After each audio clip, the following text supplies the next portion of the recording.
Hi, this is Siofra's Magic Alcove, and I'm Siofra Bradigan. So, as promised, today we are going to cover another element. So, we're going to talk about the element of fire. Now, fire is considered to be the first element that came into existence, and theories about how the universe began sort of support that as an element in and of itself. Because initially, space, whatever you want to call it, was filled with some helium, I think. In the beginning, helium was the first element of that elemental table kind of element. And at some point, things collected together enough that a spark was created and ignited the helium. And so the first stars in the universe were these big, huge, giant, very cool stars, as far as temperature is concerned, because there was only the element of helium. And it was in the pressure of the gravity of the star and the heat that was created by burning the helium that then that star began to create heavier elements and then exploded and then reformed. And they think this happened a number of times, that these early stars exploded and reformed and exploded and reformed until they became more um, hydrogen, mainly hydrogen stars instead of helium. And hydrogen burns longer, apparently. So the idea that fire being the first element makes sense to me from a scientific perspective, in that, that's how early people explained it, and it sort of is shown to be accurate when it comes to current prevailing theories about how things worked. And fire as an element, a magical element, we think of fire as hot and as expanding. Fire wants to burn everything that it has around it and expand itself out to the edges of the universe and consume everything that exists. That's kind of its raw nature, being fire. So, from a magical perspective, the element of fire represents creativity, birth, blood. Our blood is red and full of oxygen. It's like the spark of life that's within us that keeps our bodies going would be fire.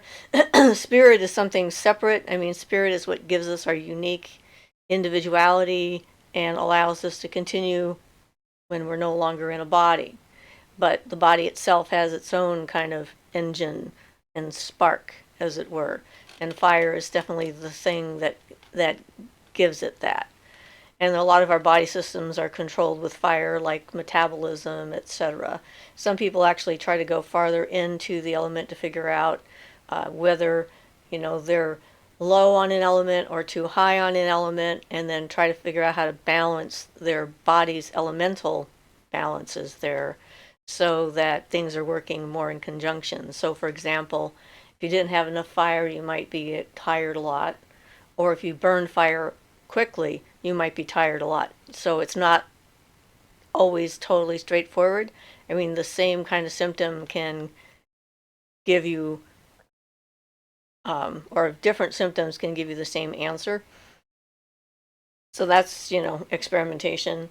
Like, if you're exhausted all the time, you don't seem to have any energy, you might want to actually bring more fire in order to recharge your engines, as it were, or you might be like burning the candle at both ends and using up your fire reserves constantly because you're going too hot, as it were. And then you might want to bring in some water to dampen it, cool it down, some air to mitigate its space. So, as a tool for using, fire has some interesting things that you can do with it.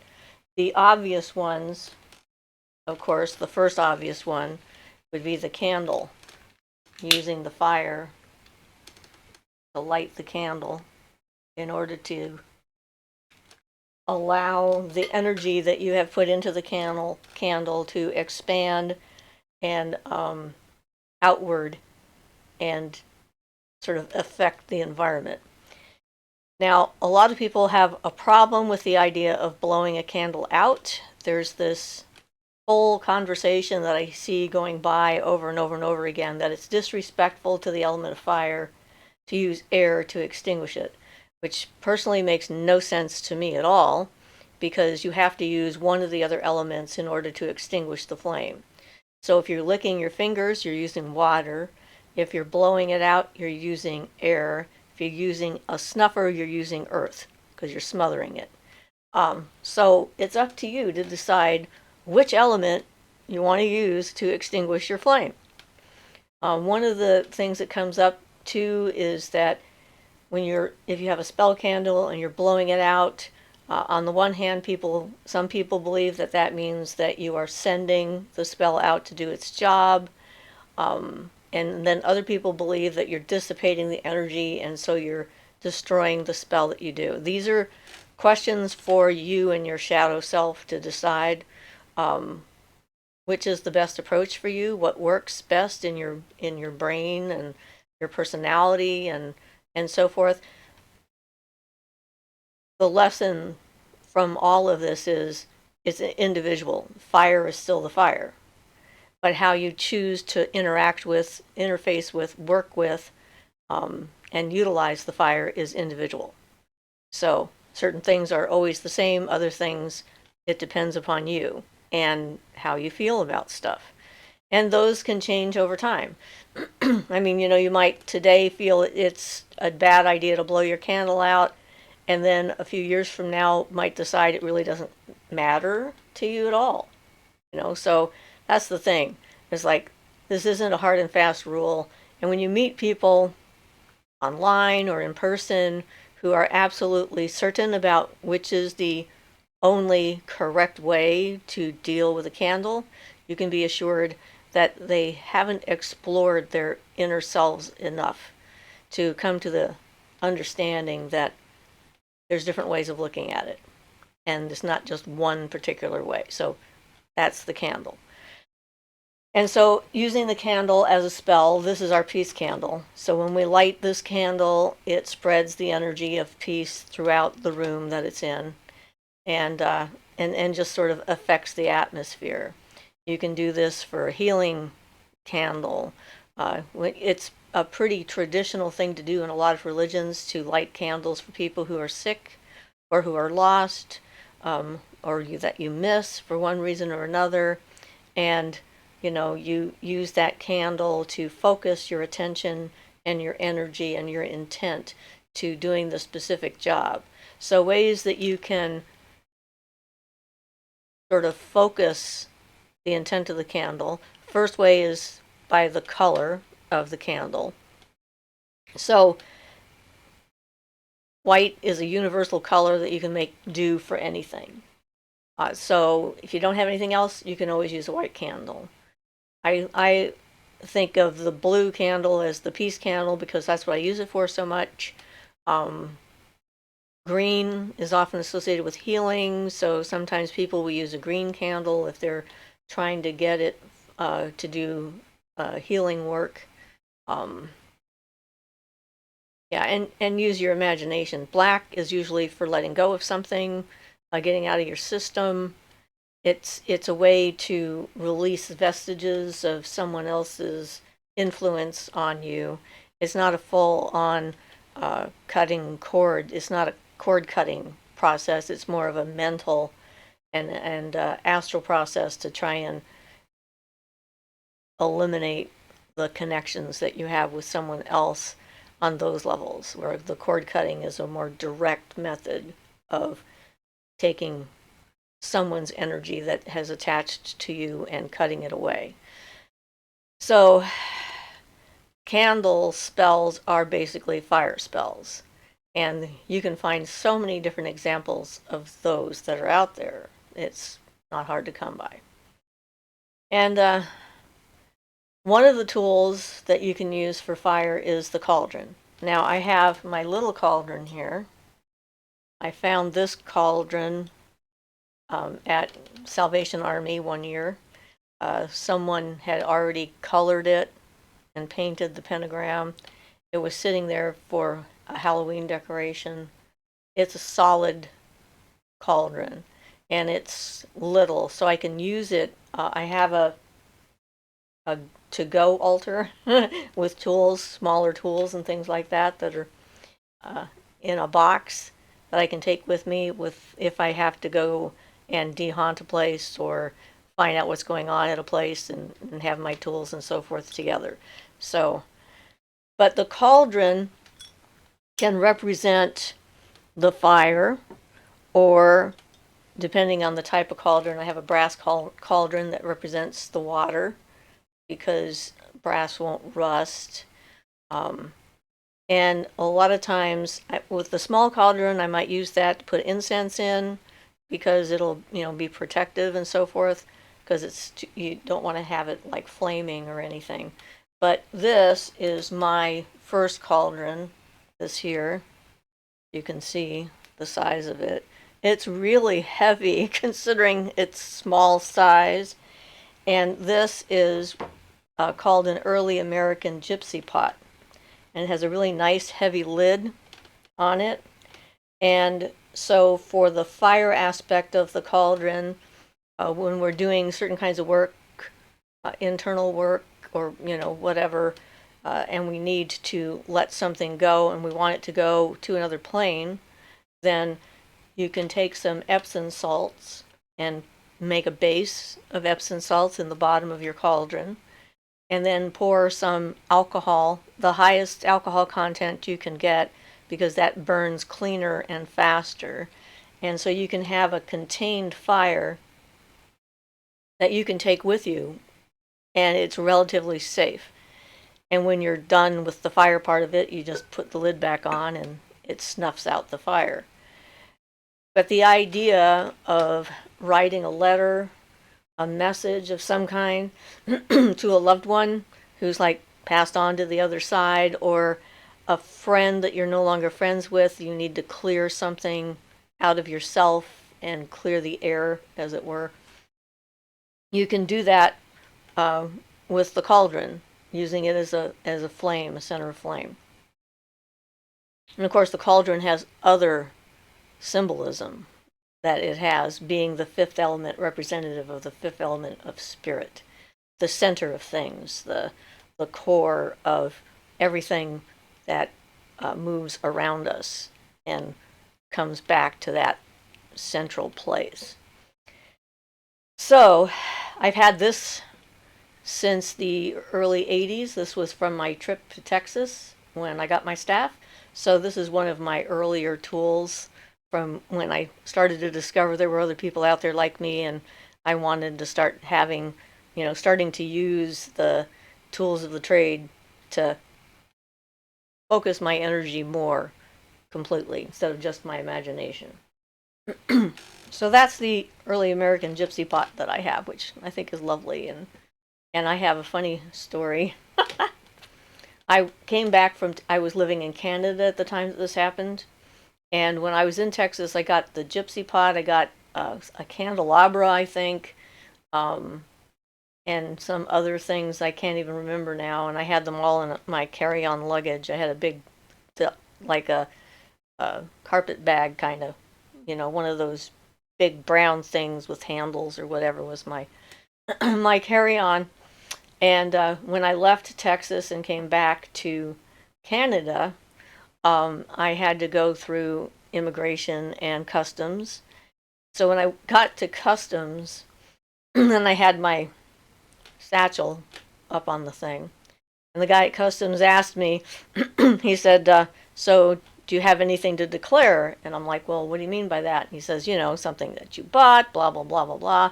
And I thought to myself, no, I don't think so. And I said, no, I have nothing to declare. So he unzipped, I also had my crystal ball in there. He unzipped the satchel, opened it up and looked, and got this funny look on his face, closed it up, zipped it back up and said, nope, nothing to see here. and kept on going. And I imagined that when he got home that night, he was telling his family about the crazy lady with a satchel full of weird things that he saw at the airport.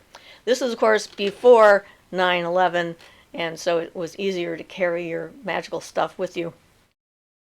And I had my staff with me on the way back because I'd just gotten it. And they let me take that on the plane. So, yeah, it was interesting. But anyway, so my gypsy pot got to have a little bit of a whoo, what's that? Okay, let's not talk about that anymore kind of encounter on the way back to Canada. So, fire is the element that you're going to be accessing for creative projects. So art, when you do art projects, that is sort of the purview of the fire. And before I get distracted, like I'm about to, when you're writing those letters to somebody and you need to clear the air, someone who's dead, someone who's alive, you read them aloud and then you put them in the fire and watch them burn.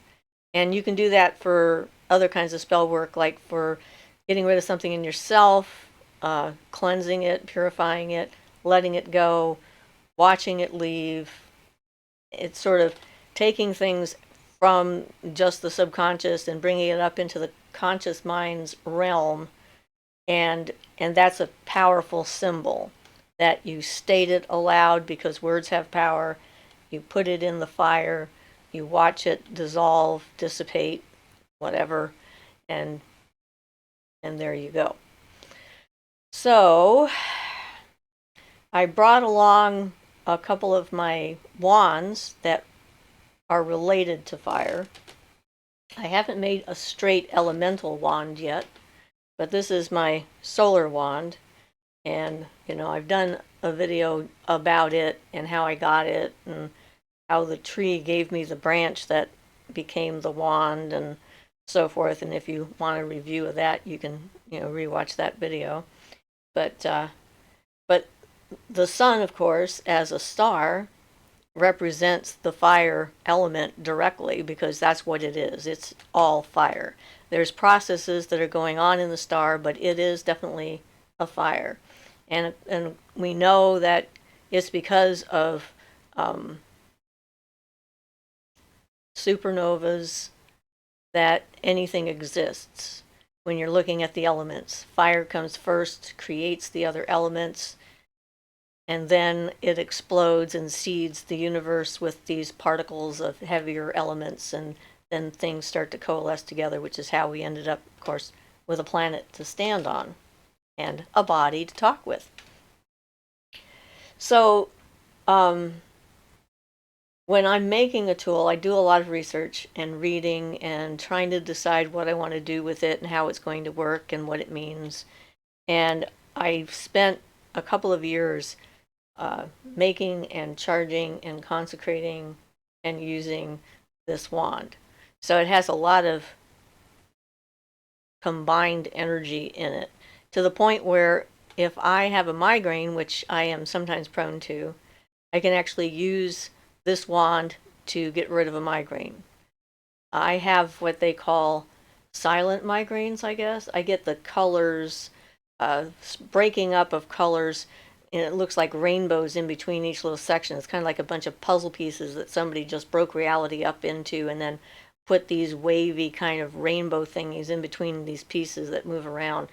And I discovered accidentally when I was charging up the wand, I was going up a path to get above a set of falls in one of our local parks and do that.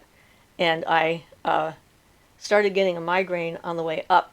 I'd already charged it up quite a bit, but it was only on the side of where I was holding the wand. And so I switched to my other hand just because I thought, I wonder if this has something to do with this wand I'm holding. And then the migraine went away and then switched to the other side. And this was repeatable all the way up and down this path by this waterfall. It kept going back and forth, and there'd be that sweet spot right in the middle where it was gone. And that's actually what I used it for a couple of times when I don't get them as much anymore, but I got one day and I had Ian come out here at the time my wand was out here. I grabbed my solar wand, bring it in, and I held on to the wood and waited for the energy to shift from the side I was having bothered by to the other side. And like in the middle, just when it was gone, I let go of the wand. So I actually have this wrapped with silk thread at the bottom so that I can hold it without having to necessarily interact directly with the energy. And then doing meditations with the wand and, thinking about the sun as that fire that's always expanding out. It's like always giving, it's always moving outward in its beauty and its heat and its givingness and so forth, and why it's associated with healing as well as wealth or expanding consciousness, or there's any number of things. So the sun is definitely one of the subjects that's directly associated with the element of fire. More complicated than just the fire element by itself, of course, because it has these other components. It's got gravity, so there's attraction. It's trying to pull things towards it.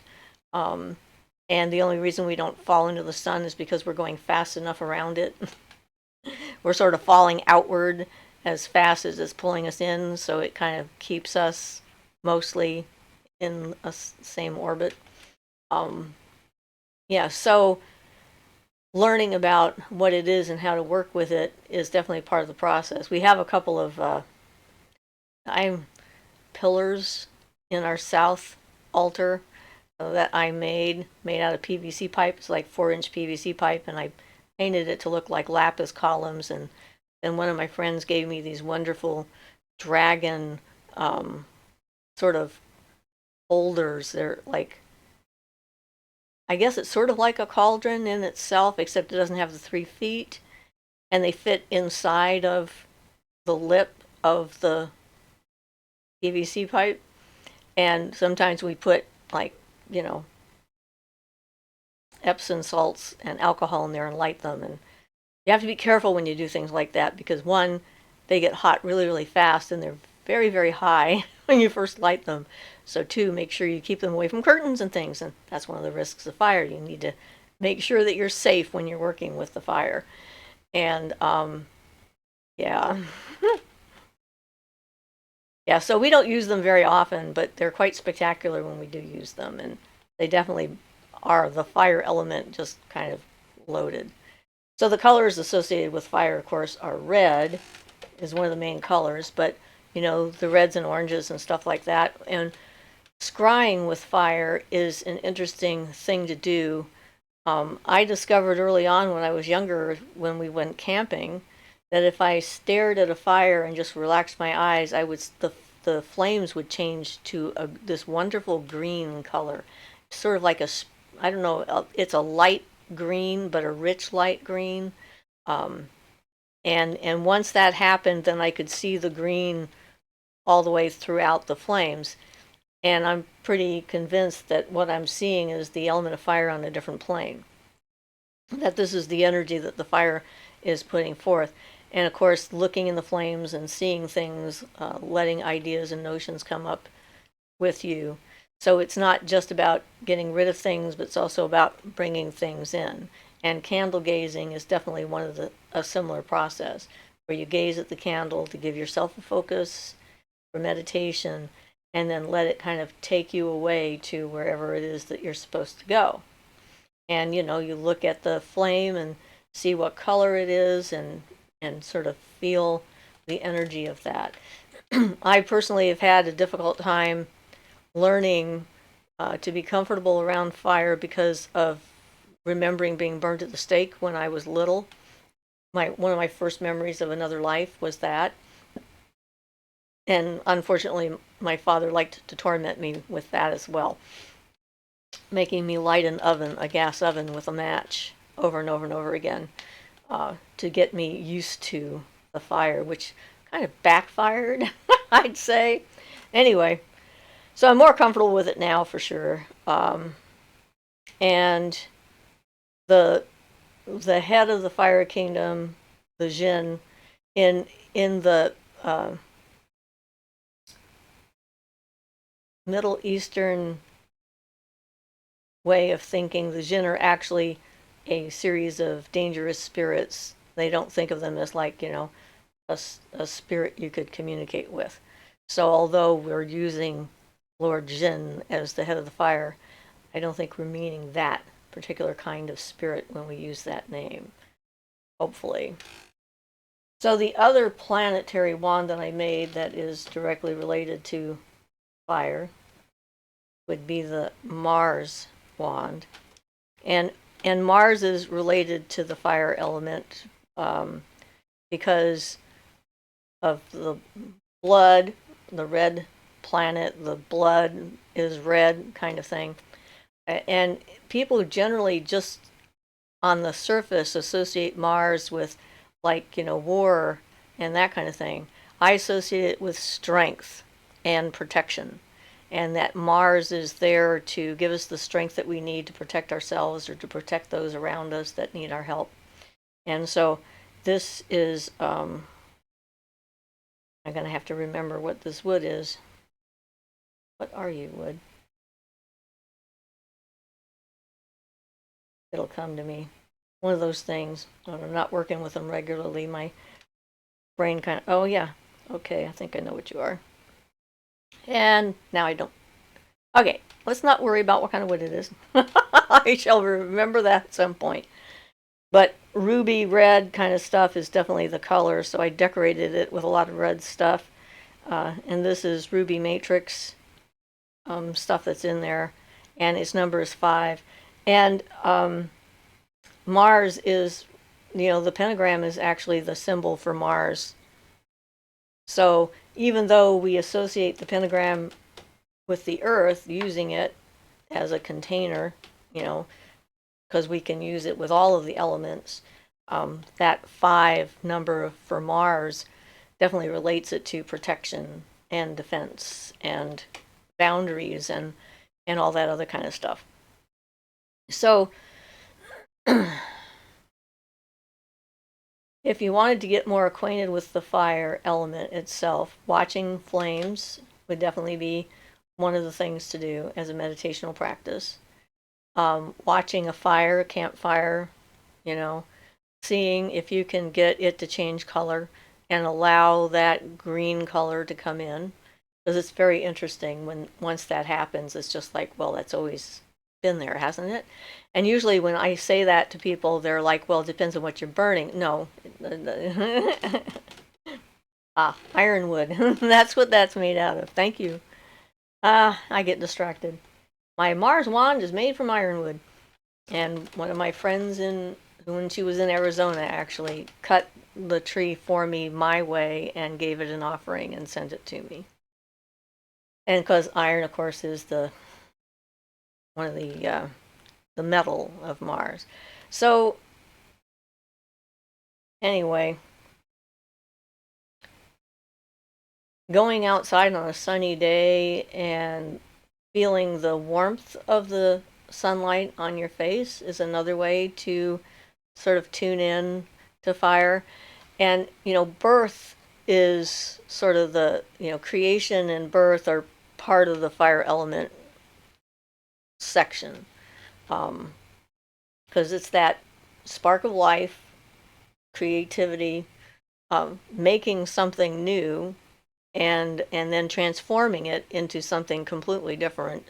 It's like, yeah, there's all those little pieces and parts of the fire that's in that process. That doesn't mean that if you're born female and don't have children that you have failed in any way whatsoever, because creativity is more expansive than just becoming a doorway between the worlds to allow another soul to come into this one. And it is always a choice whether you want to allow that to happen, because boundaries are important.